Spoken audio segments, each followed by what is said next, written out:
Hey guys, this is Wrestling Throwdown, and I am Haley, and I'm here with Joe, That's and right. So you we're going almost to said be the talking about Smackdown.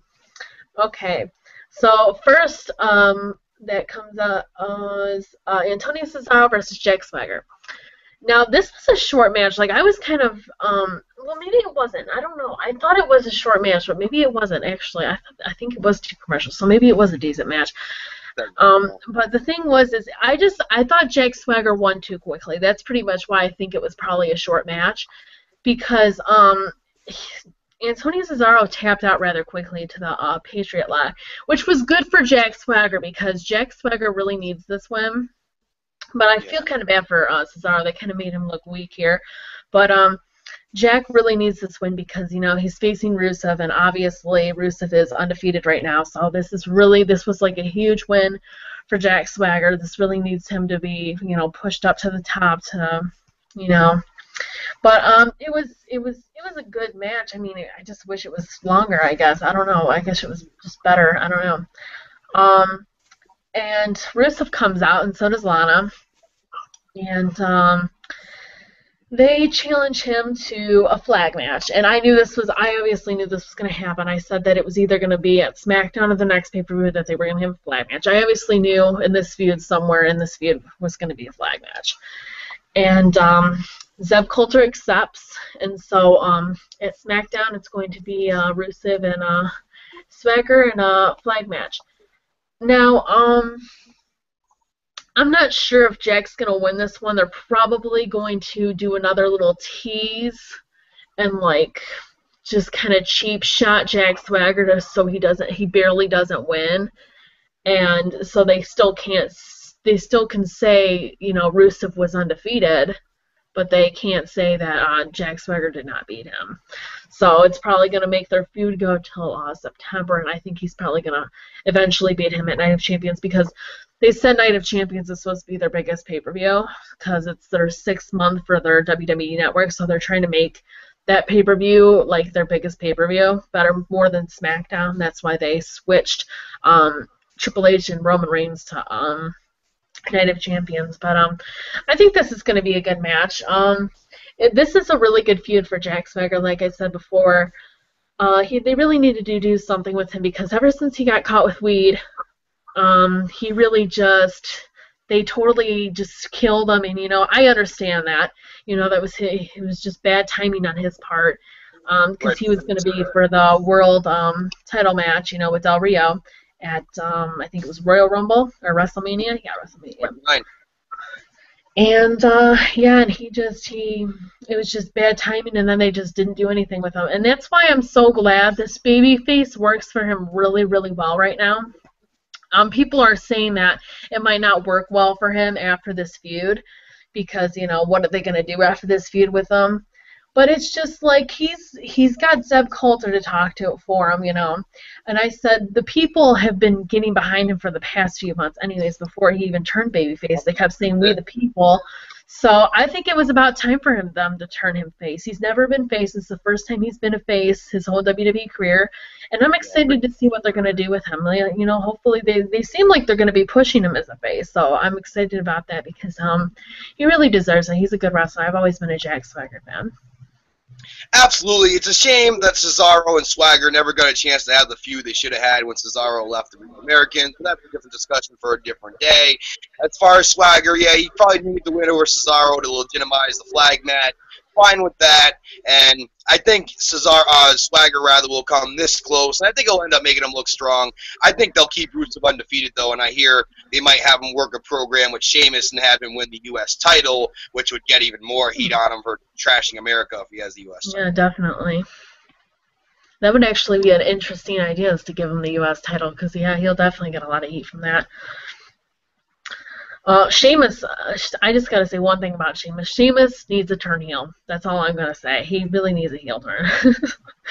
He does, but they're turning so many people right now with Kofi Yeah. and other going on. There's only so many spots to be had, so Sheamus is kind of caught in the middle right now. Yeah. The next thing is Randy comes out, and he says he doesn't have a problem with Lesnar, But he's pissed because, Roman cost him his spot. And he said, obviously, this was, you know, um, staged to happen because obviously they were going to have Brock Lesnar and John Cena fight at SummerSlam no matter what, because that was on the poster like a few months ago.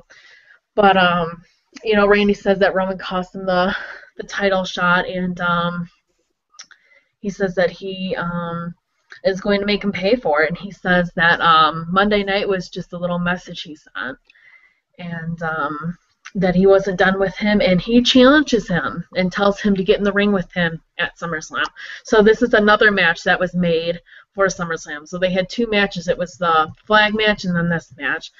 So overall, SmackDown was, decent for the match setting up for SummerSlam. But yeah, I'm excited about this. For Randy versus Roman Reigns, I think they're going to have a very good match. I think this will be good for both their careers. Yep. Because especially for Roman, because I don't see him losing this. I see him winning this because obviously they have to make him look amazing and unbeatable so he can face, Brock Lesnar at WrestleMania and win. But that's if Brock Lesnar's schedule works, though, too. A lot of variables on the table. Exactly. It's just pretty much what this all happened. Pretty much comes down to Brock Lesnar's schedule, pretty much. But yeah, and this is obviously going to set up for Roman Reigns versus Triple H, like I said, at Night of Champions too. They were originally supposed to have Triple H and Roman Reigns at SummerSlam, but they said they really wanted to save it, so then they put, okay, well, we'll have him face Randy. Seems like Lesnar is going to take the headlines for this show, so save Triple H and Roman Reigns for the next show, and like you said, it ties in with the network subscription. So I think that's actually smart business. When Triple H wrestles at this point, it should mean something. And I like the build. Yeah, especially since his wife's already fighting at SummerSlam with the Brie. That's definitely gonna be putting cards on the table for that match. That match is gonna be amazing. I'm excited. Yeah, I've wanted to see them fight for a while. But just to get me back in the ring has got to be nostalgic. Yeah, both of them. I mean, they both are, just kind of doing little things all at once, Next, this was a disqualification match. There was a disqualification. No one won. It was Bo Dallas versus R-Truth. This was supposed to be a rematch, and Bo, he's happy. He acts like he's completely fine. I have one thing to say though. JBL says, "Does it look like Bo just went swimming in his t-shirt?" And it's so funny because me and my brother have been noticing how wet his t-shirt is when he comes to the ring. Like he just drenches himself with water. It's pretty funny though.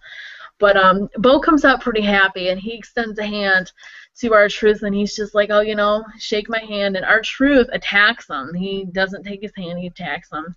And Bo gets upset, and so he doesn't get off the ring for the 5 count, and he gets disqualified. And he just starts beating R-Truth up and everything like that. And, he's got that heel look finally to him now, like he's all upset and mad. And then he just, after he gets done beating him up, he smiles and says that he knows that we all believe in him and have faith. And that this one loss means nothing because he will get back to the top. Pretty much, that's pretty much what that whole segment was about. Like I said, though, I love Bo. I think he's so funny, and I think it's interesting now that they're actually showing like his mean streak now that he actually lost. So now he's going to get more and more antsy. He's probably going to get a few more disqualifications. Because of this, too, he's probably going to get so mad that they keep either kicking out or they're attacking him. And so he's just going to get madder and madder, and he's just going to just keep going crazy, and then he's just going to smile and act like everything's okay. And that's just kind of pretty much how his character is. It's just so funny. It's like what you said last week on Monday, that he was bipolar. It was almost like he's bipolar. Yeah, it seems like it's pretty much like he's bipolar. I'm okay with it. I think it's extending his character, and I actually think it's progressing. The losses haven't hurt him the truth, and it's just building his character up more. So I like what they're doing. I believe, and I think Bo could have the Intercontinental title in a few months if he keeps this up.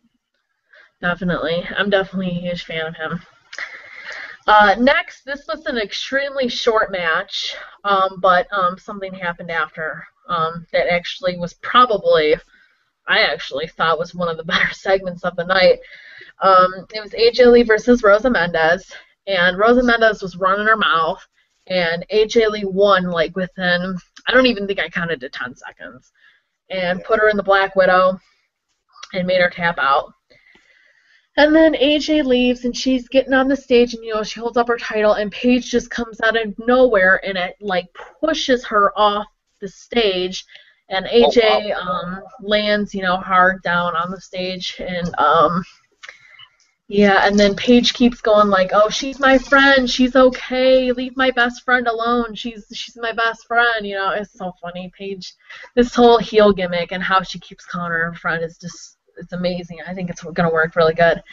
And, yeah, she's just like, but don't hurt my best friend, and she's fine, she's okay, I hope she's okay, and blah, blah, and then Paige just leaves. And then, Dean Ambrose. Oh, actually, I wanted to say one more thing about the Paige and AJ thing. They said that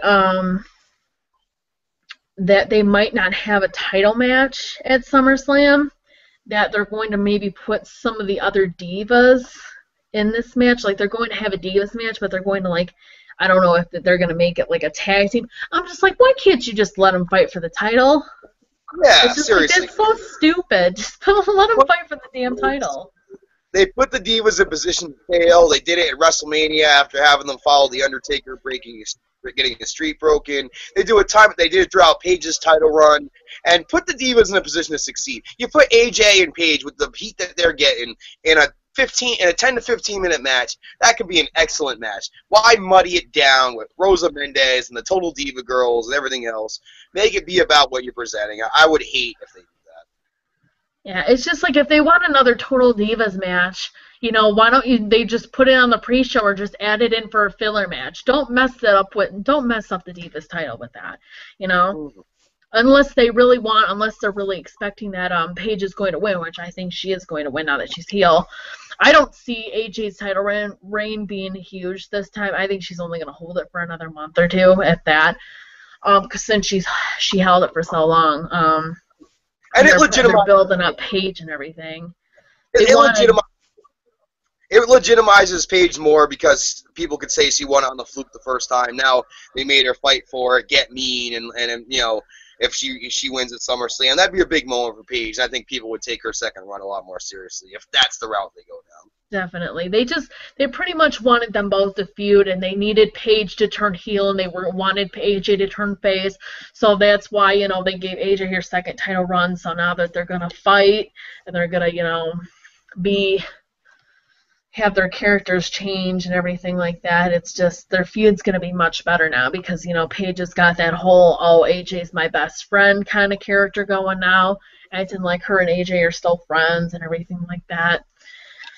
So I think this is going to be very good. I hope they don't mess this up, though, at SummerSlam. I hope they just let them fight, Mm-hmm. It'll be very good. Let them fight. Next, let them fight. Definitely. Next is Dean Ambrose does a little promo backstage, and he says Seth brought his Uncle Kane. I like how he calls them their uncles and his daddy's Triple H and everything like that. It's so funny. With them to protect him. He says they got to protect Seth because Seth is their prized possession since he's holding the money in the bank and like he's their plan B, and if he loses it, like everything's gonna go wrong, like he's their backup plan if anything goes wrong, pretty much. And he says he's willing to go through Kane to get to Seth because he wants to get his hands on Seth. And that Seth is going to need a mask like Kane when he gets done with him because his face is going to be so messed up and rearranged and everything like that. Awesome promo by Dean. He just continues to shine, and they just keep doing what they're doing with Dean and keep letting him shine. Keep doing the slow build, and I think he could be poised to be Mr. Money in the Bank by next year. Definitely. I definitely see him winning the Money in the Bank briefcase next year. Dean's one of my favorites. The guy is an amazing talker, amazing promos. It's interesting because everyone's seen it flip flop.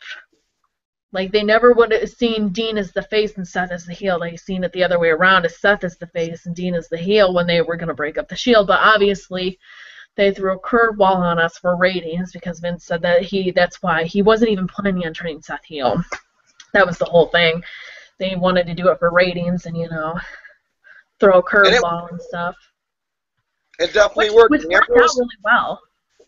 The thing with Ambrose is he's like the guys who have come in from the indies, like Daniel Bryan and CM Punk, even though Dean never wrestled for Ring of Honor, synonymous with CCW and all across the indies, Cesaro, another guy. So the internet wrestling community is going to make Dean Ambrose a babyface. Like, this is the reason why I got into the Shield, because of Dean Ambrose in the first place, and then I became fans of Roman and Seth down the road, and I kind of like Seth's run in NXT and did my homework on his Tyler Black reign in Ring of Honor.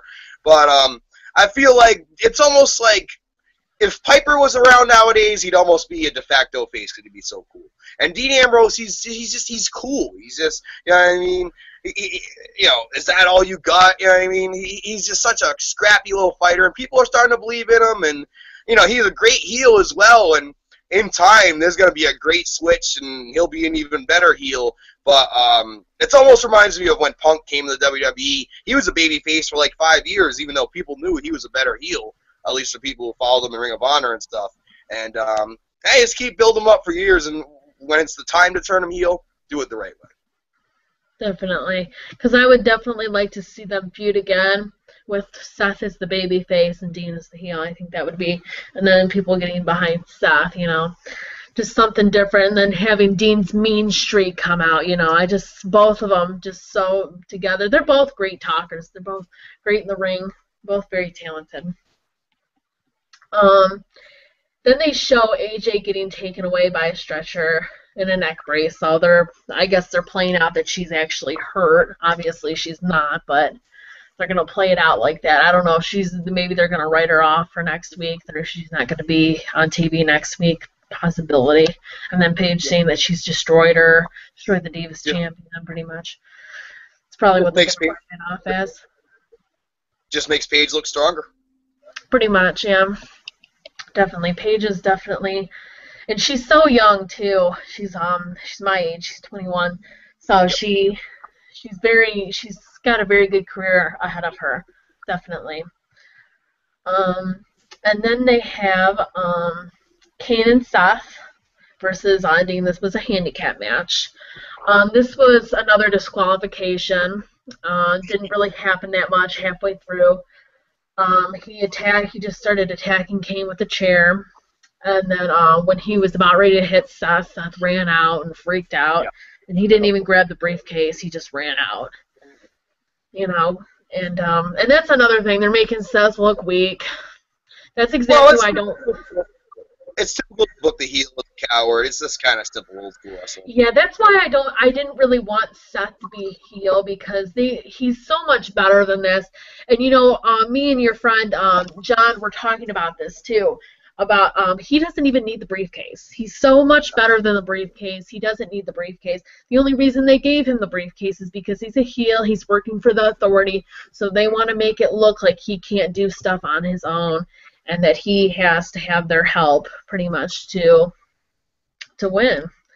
And it's ridiculous because Seth is so talented, and I might be being biased here, but he really is. All three of them are talented. I am not even crazy about Roman, and I think he's very talented too. Roman, Dean, and Seth they all have very good futures ahead of them. And he doesn't need the briefcase. So like I said, I can't wait for Seth to actually turn face. As much as I love him as a heel, he's a very good heel. Can't wait for him to turn face, because they'll actually be able to show what he has in store, and he's just that great. And all three of them, they're just going to be so good. And pretty much that's all that really happened in that match. They're obviously going to set it up for Dean versus Seth. I heard they're going to have some kind of stipulation for that match. I don't know if it's supposed to. It was originally supposed to be for the briefcase, but they might wait on that. They might wait on another month for that, and they might make it I don't know, so, like a no disqualification match, or who knows, just so Seth can Dean and Seth can just beat the crap out of each other, I guess. Um, but yeah, I'm very excited for this feud. Joe went out on me, so I guess I'll just kind of continue. Um, they had a backstage segment with Stardust and Goldust talking about the tag titles again. They made like a little reference saying something about a saddle. What color is the saddle? And it has Stardust on it, so obviously they were talking about the tag team titles with gold. At least that's what I got out of that. But yeah, so hopefully they put them back into the tag team title again, maybe against the Usos, because the Usos, they beat the Wyatts 2 times already, so hopefully they put them in. I would love to see a Fatal 4-Way like they said they were supposed to do with Stardust and Goldust and the Usos, the Wyatt family, and maybe Ryback. But yeah, I hope something good, just to make, and it would be even better if the Usos won, because the Usos have had one very good title reign. I was actually surprised when they won at Battleground, but yeah, they're a very good tag team, and I really hope they just keep pushing them forward, and we'll see what's in store for the Usos next. Next is Fandango and Diego versus Diego. This was another rematch from Raw. And of course, Summer Rae and Layla came out with him and distracted him and everything like that. And right when he was controlling the match, Fandango was controlling the match, of course, again. And they obviously distracted him, and so Diego won. Now, the thing with Fandango, I said it already, but I'm going to just say it again. He's so much better than this, and I really hope that they don't keep doing this, because the whole thing is ridiculous. Why they're just, it's just because of Summer Rae and Layla. He broke up with them, or left them, and they're both jealous. They're trying to get him jealous, and it's just like, the guy beat Chris Jericho at WrestleMania, and this is the best you guys got for him. It's just like, the guy has a good finisher, and he has good potential, and he works well in the ring. Just like, give him a belt, give him the Intercontinental, give him the U.S. title, give him something, turn him face, keep him heel. It doesn't matter, but just do something with him. I'm not saying the guy is a main eventer, but he's definitely a good mid-carder, and he definitely could. If you just give him the time of day and the chance, he definitely could be a very good mid-carder. They would just give him a chance. And I know Vince has only so much time and so many wrestlers that can be mid-carders and so many people that need to be jobbers. But it's just like, I think they need to switch it up a bit. Like, it's almost like, as much as I like The Miz, how about you make Miz a jobber for a little bit, and they put Fandango in with him. And same with Dolph Ziggler too. Like, he was kind of a jobber for a while too, and then went for it's just like, maybe put him up there, give him another title, give Dolph a title, he deserves it, he's great. Some of these people, they just mess up with so much. They give him a push, and it's just like, oh, we're going to just destroy you now. And it's so stupid. It's just like, if you're not going to push him, why do you push him in the beginning if you're just going to kill him? Just makes no sense, but that's just my opinion. And Joe's still gone. I don't know if I might just have to finish the show off without him. It depends. I don't know if he's having technical difficulties or what. The next match is Del Rio versus Dolph Ziggler. I read too on here on WWE.com, they had this thing. They asked the wrestlers who their favorite opponents were to work with, and Dolph Ziggler said Del Rio was his favorite. And I thought this was interesting, because Del Rio's already given him like 3 concussions. I'm just like, well, that's interesting. Obviously, I knew it was an accident. It's not like Del Rio injures people on purpose. But I just think that's interesting. It's just like, wow, the guy, you get injured a lot with him in the ring. But you know, he's your favorite person to work with. I thought that was kind of interesting. They do have good matches though together. I have noticed that Del Rio and Dolph Ziggler do have very good matches together, and they have a lot of they work good together in the ring. And Miz was on commentary during this match, and when Dolph was about ready to win, he was controlling the match. Miz stood up and said that he had people he needed to thank for his movie success.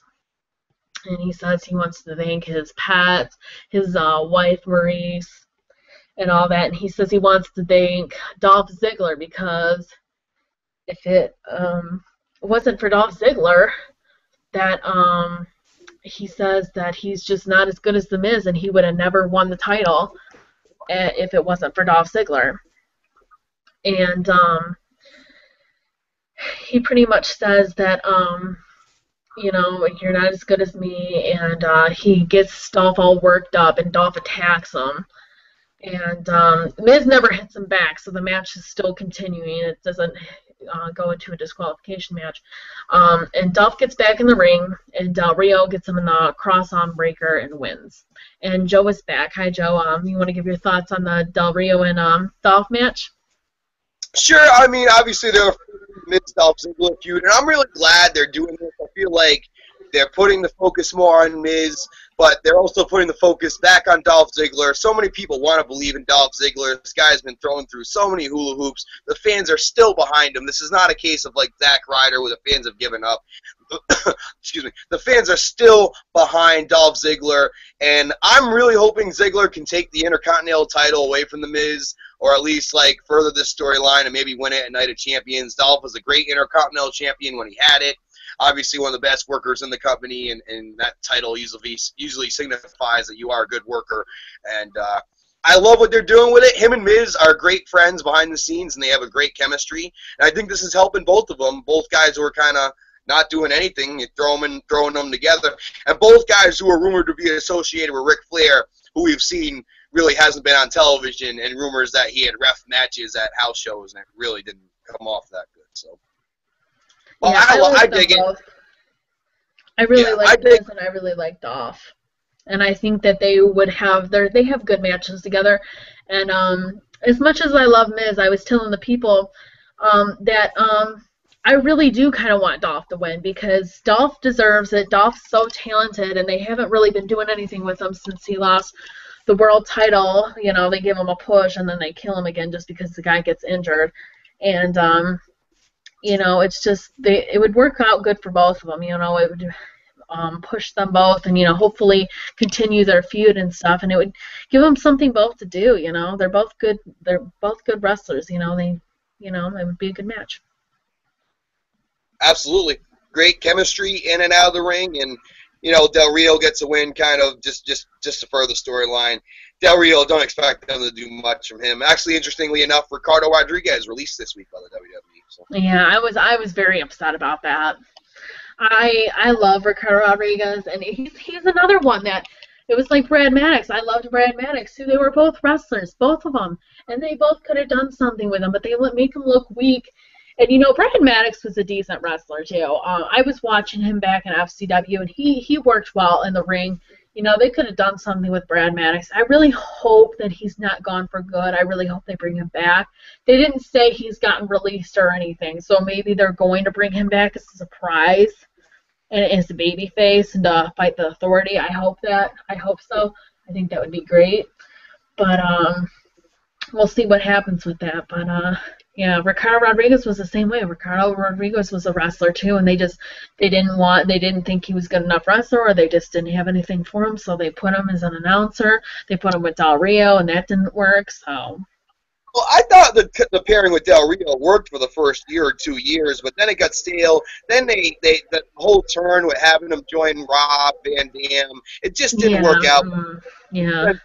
On commentary, Spanish commentary at that, and on pre-show commentary and all of that. And it just, the writing seemed to be on the wall for Ricardo. It's a shame because good talker, good worker, a lot better. Just like Matt Stryker, guys who are smaller but can talk. I feel like Brad Maddox falls in that category as well. If you're smaller but you can talk, look at Xavier Woods. He's kind of falling into that category now. You kind of get typecast, and He is a just good because talk. they're not showcasing it doesn't mean they're not great wrestlers. Xavier Woods, great wrestler. Matt Stryker, great wrestler, but you don't see it. And Brad Maddox, Another one I loved that they released. yep, and Brad Maddox, not that I've seen enough of his wrestling to have an opinion on it, but I believe you. And also, he looks a lot like Garrett Bischoff, and I didn't think that helped him. He does a little bit. He does. Like a younger Eric Bischoff. Yeah, he does.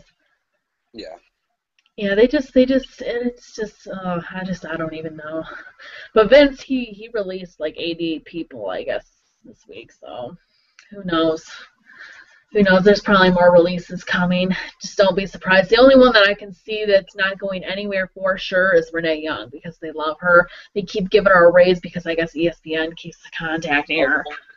But, yeah, she ain't going anywhere for a while. I actually recently purchased the Raw After Show DVD, and she actually hosted it. So they're giving her more and more stuff to do. Oh, yeah, she has a lot. A lot. And they said that they're going to eventually probably give her Smackdown commentary and then eventually move up to Raw commentary. Honestly, that would be great to see a female lead announcer and stop oversaturating Cole as much. Like, give us the NXT commentary team with Byron Saxton and her, or you know what I mean, or William Regal and her. I think that would be cool. Alex Riley. That would be a really good commentary team. Yeah, Jerry needs to retire. I mean, I'm not trying to be mean to Jerry. I really was never a fan of Jerry, but he needs to retire, you know. After that heart attack, I really think he needed to retire, you know. I feel like he forced himself to come back. I think that should have been kind of like a thing, like, okay, maybe I need to retire now. Maybe I need to just relax. But it's just like he just doesn't want to. So hopefully if Renee does go up there, hopefully they make him retire or something. You know, obviously, look, when it was the 90s and even the early 2000s, him and JR, arguably the best commentary team of all time, with Jerry Lawler as the heel and all the one-liners, and all the other inappropriate comments he would make. He was so invested in the that was the best. And the guys he knows, like Jericho or some of the older guys, he really isn't even too invested in them. I mean, I hear him call some of the wrestlers young men. And it's like so awkward. It makes him come off like such an old fart. And Jerry, I mean, I know we're doing a SmackDown review, but Jerry, I think it would behoove Jerry. He don't need any more money. He's saved his money. He's never drank, never smoked. What does he do? He draws and drinks Coca-Cola. I mean, he can still do indie appearances, still do an interview or two here and there, pre-show appearances. But as far as the Raw commentary team, I would just leave it as JBL and Cole at this point. Have them be the lead team, and start building up a team on SmackDown. If it's based around Renee Young, Alex Riley, Byron Saxton, even the three of them, I think William Regal would be outstanding in that role as well. Some fresh faces. I have one thing to say about Michael Cole. I know we're getting off track here, but I have just one thing to say. I feel like it's almost like they totally portray his character to be stupid, because I noticed a few times in the past couple months, like he'll mess up and JBL will correct him and he'll laugh, and like he knows up.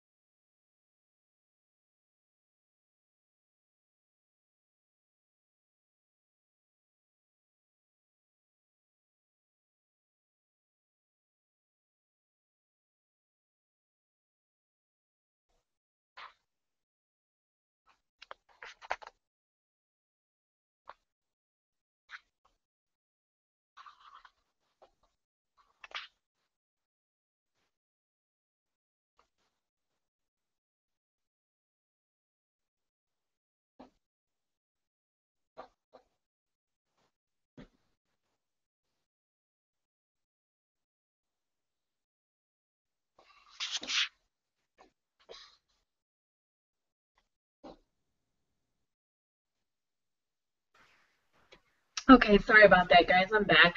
A little technical difficulty. But anyways, like I was saying, he's so funny because he does. He just laughs at himself, and it's so funny. It's just, I like Michael Cole. I think he's funny, and I know a Underrated. lot of people give him hate for it because Un- he's stupid and they think he doesn't know what he's talking about. But it's just like, I think it's part of his character. I think he's supposed to act like he's stupid and he doesn't know what he's talking about. Because if he's laughing at himself, obviously there's something along those lines. Like, they're telling him what to do. They're telling him to be stupid. They're telling him to act like he doesn't know anything. Yeah, they like it when JBL and Cole like have the tension. They feel like it's good, and I feel like it's good too. And Jerry, to conclude it, Jerry kind of almost muddies it up because you don't know where Jerry stands half the time. And is it Jerry and JBL picking on Cole? Jerry just kind of seems out of place. But I agree, Michael Cole, he's earned the right to be the voice of the WWE. He's worked so hard at it, and Jim Ross has said it in this day and age with everything that he does, with plugging the app and the network and everything else. It's so much rigorous work that it strays away from the art of storytelling that Jim Ross was so great at and others were so great at. And it's so, look, he followed JR. So he'll always be the guy who followed JR. So it'll always be tough for him to follow JR. It's just like, just like it was tough for Bret Hart and Shawn Michaels to follow Hogan. It was tough for, how many people to follow Austin Rock, Triple H. I mean, even John Cena's had his difficulties, and he's arguably the greatest champion ever, according to Michael Cole. So, And he just wants to play stuff. I agree though. Freshen up the SmackDown team. Make SmackDown the younger show, and I think it would be, make it different. Don't make it just like an extension of Raw. Make it different. Yeah, definitely. Well, the last segment is Bray Wyatt comes on. He does a promo, and he says that Chris Jericho came back to save us all, supposedly. That's what he says.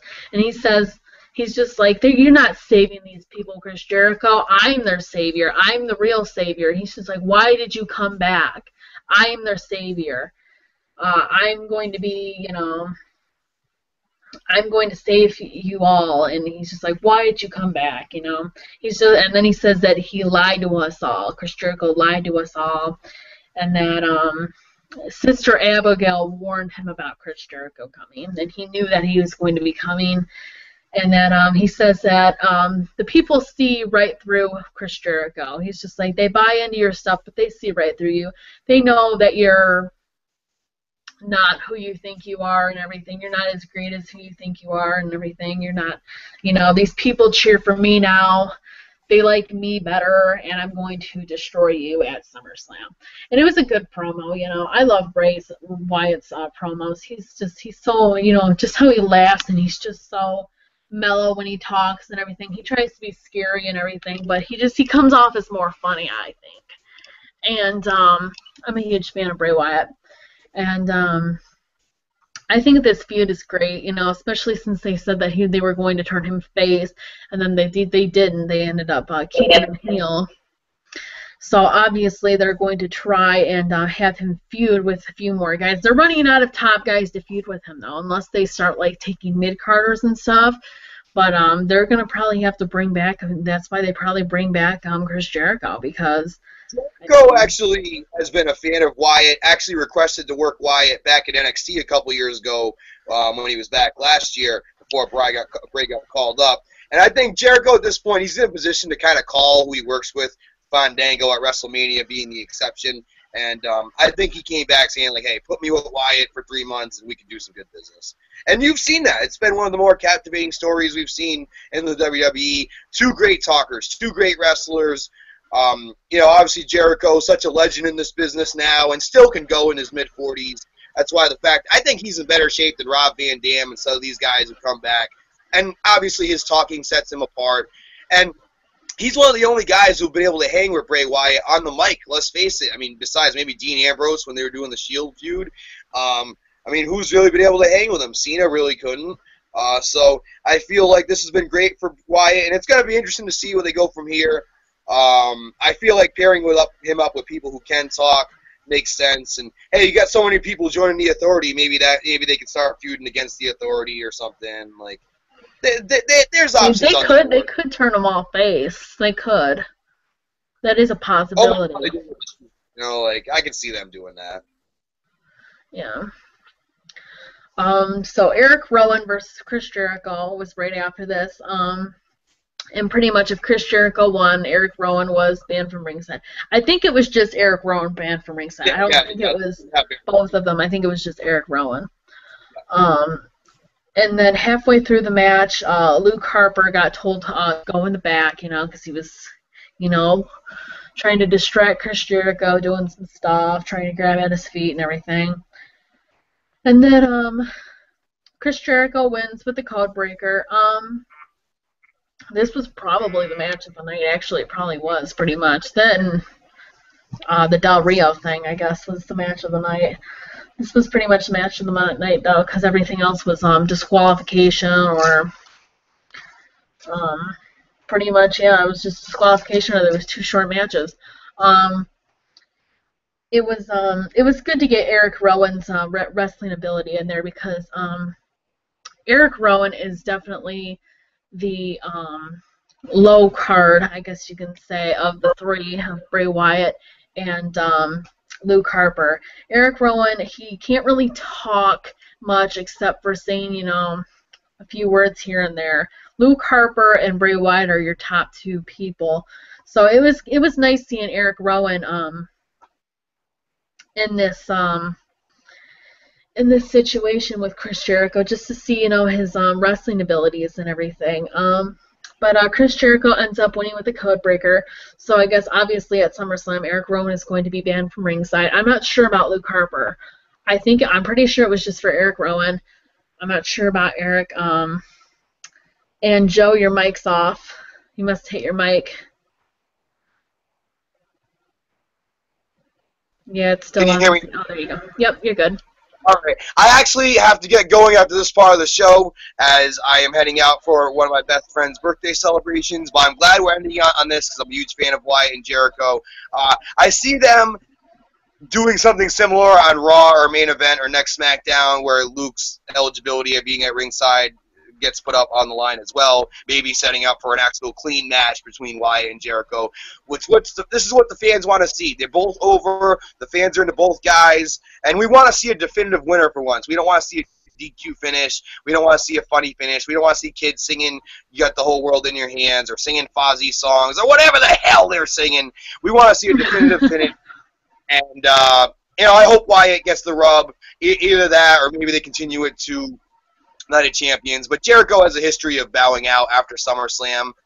If you look at recent years, his feuds with Ziggler and other talent. So I do feel like this could be the last we see of Jericho for a while. But it's been even though it's been a short run, it's been a great few months. We saw on Raw the promo with Steph, great nostalgia. I shared a meme earlier which said, "Man, throwing it back to 2001 with that." And I hope I hope it's a great match, and I look forward to a definitive winner. Haley, thank you very much. It's been great joining you for these 3 podcasts. I know you're almost done with this. I know you got this, so take it home, sister.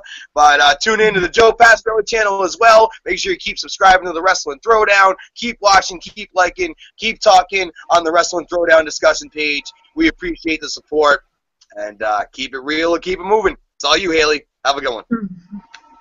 All right, guys. Well, I think SummerSlam is going to be a very good review, or a very good show.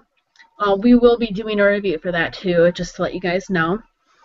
But they had SmackDown was not.